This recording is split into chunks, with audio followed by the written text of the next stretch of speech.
next question, and probably Raghu, I will need some details around that. What Vishal was saying, that there are a lot of metrics coming in, so there is a lot of information, but the analysis, right, of that information, so that becomes very important. And then when we talk about DevOps, so there are hundreds of tools, right? I think each one of us would have looked at that periodic chart of DevOps, right?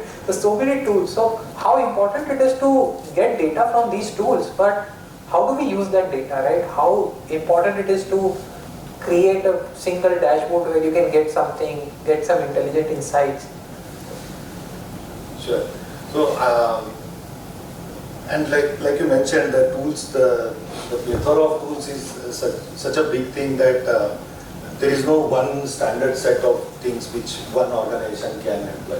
Like you mentioned, nascent organization who are still in the process of automating basic stuff. So there, getting the automation in place becomes more important than the outcome of that. So that is one part. So significant effort we spent, at least in our organization, to do the basic stuff automatic. Like you have a CI/CD pipeline and automatic publish to a dev environment or a stage environment, and then from there to UAT environment. Those are things we started to do the automation. Once we had a significant satisfaction on, okay, now we are good.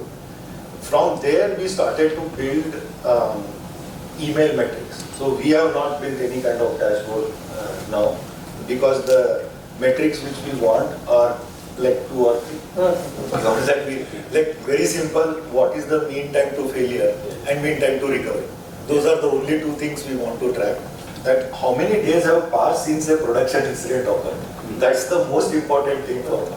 When did a customer report a defect or report an issue? And then when something happened on the production environment, how much time we took to recover from that? I think those are the 2 right now, the stage we are in. We are focusing on those 2 metrics, and the tools are all associated more closely towards the development team than to the operations team because of the collaboration level we are in. So right now, I would not say that we are employing a whole bunch of tools, but whatever is available with the development environment, like the Microsoft tools, Azure DevOps, the same pipelines given by Microsoft, and then GitHub, all of that we are using. But beyond that, like I said, we are in a stage where automation is still work in progress. Sure. So Vishal, what is your take, right, on this entire 360 visibility? How important it is from large enterprises, right, who are already mature? Yeah. So for customers, for organizations which are probably at a maturity of 4 or 5, this is extremely important, right? Without that, there is no way you are into it.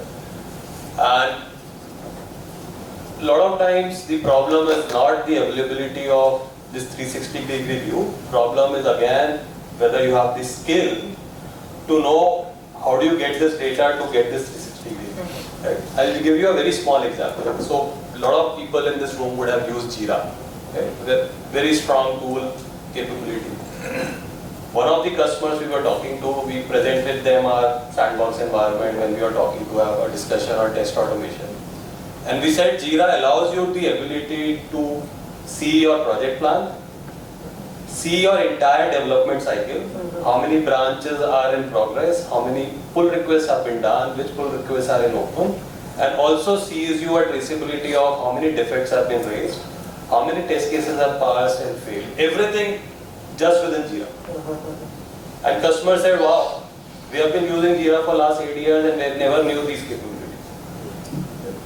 So again, it's a matter of ability of people to really know the products well, to really know rather than keep stitching new products and tools, which is not going to solve the problem. But having that traceability matrix, having that 360-degree view is extremely, extremely important. You cannot move to that next level of maturity if you don't have that kind of thing.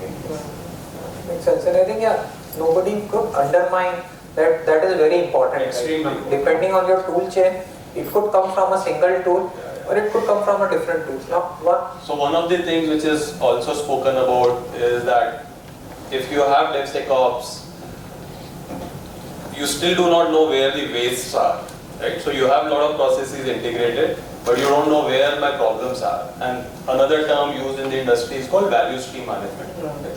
Clara does play in that space, but it does a lot more.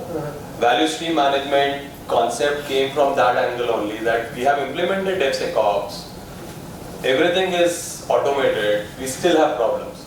And how do you measure those problems? And that's where you have 360-degree view, which looks at those value streams, each of them, maps that value streams, and tells you where the problems are. And that can only happen once you have a 360-degree view of your dev tools, the security tools, the operations tools, all coming together.